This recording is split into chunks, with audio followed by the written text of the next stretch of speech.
Good afternoon, my dear brothers and sisters in Christ. Kasama ko po ngayong hapon for this Holy Eucharist, my two brothers, Father Faisal Borja and Reverend Roger from the Diocese of Sorsogon, which is also my home diocese. My dear brothers and sisters in Christ, isa po sa napakaraming words na iniisip natin palagi o mindset natin or sabihin natin nasa vocabulary natin is the word not enough. We say, I don't have enough money. I don't have enough time. I am not smart enough. I am not good enough. I don't have enough strength to continue. Many of us live with this feeling of insufficiency. We always think that before God can use us, we need to have more. And that is exactly what happened in today's gospel. A huge crowd followed Jesus, and it was getting late. And the disciples became practical. They said, send the people away so that they can buy food. Napakaraming tao, magagabi na. Kaya naisip ng mga alagad na pauwiin ng mga tao para makabili sila ng makakain nila. In other words, they are saying, Lord, we don't have enough. Then Jesus gave them a surprising command. You give them something to eat. Pero imagine natin ang kanilang reaction. They looked at what they had and replied, we have only 5 loaves and 2 fish. And we notice also the word only. We have only 5 loaves and 2 fish. The disciples were focused on what they lacked. Jesus was focused on what they already had. And how often do we do the same? We compare ourselves with others and say, I only have this talent. I only earn this much. My family is ordinary. Nasasanay tayong magsabi ng only. Ito lang. This is only mine. But Jesus never asked us to begin with what we don't have. He asked us to offer what we do have. That is why today's message is so beautiful. Miracles happen not because we have enough, but because God is enough. The miracle did not begin when the bread multiplied.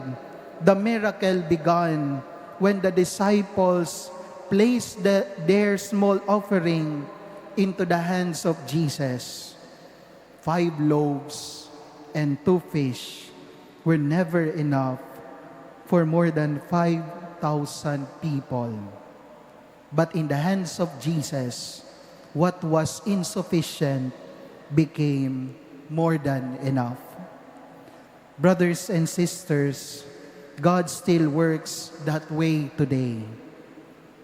Siguro, a few kind words can heal a broken heart. A few minutes spent with your family can strengthen relationships. A sincere apology can restore peace. One act of forgiveness can change a life. One faithful prayer can give hope to someone who is losing courage. To us, this may seem small, but when they are offered to God with love, He multiplies them in ways we cannot imagine. There is also another beautiful lesson in today's gospel. After everyone had eaten, Jesus told the disciples to gather the leftover pieces. They collected 12 baskets full.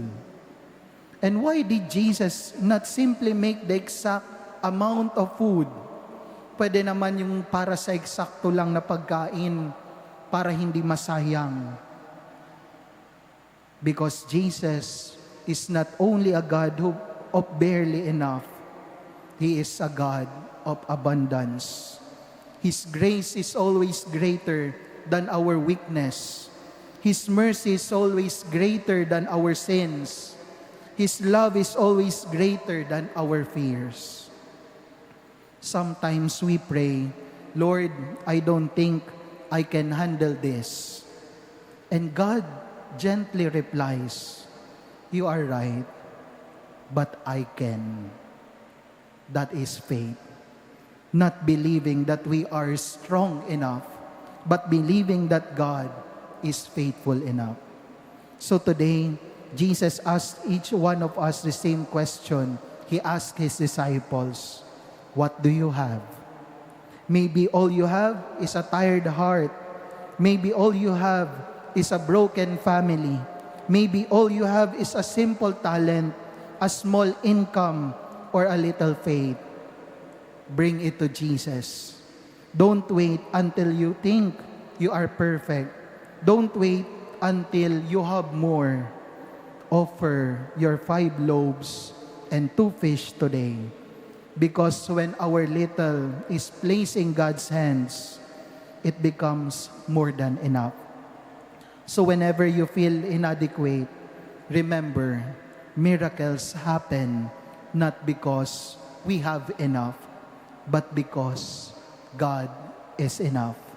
Trust Him, give Him what you have, and watch how He transforms your ordinary offering into an extraordinary blessing, not only for you, but also for many others.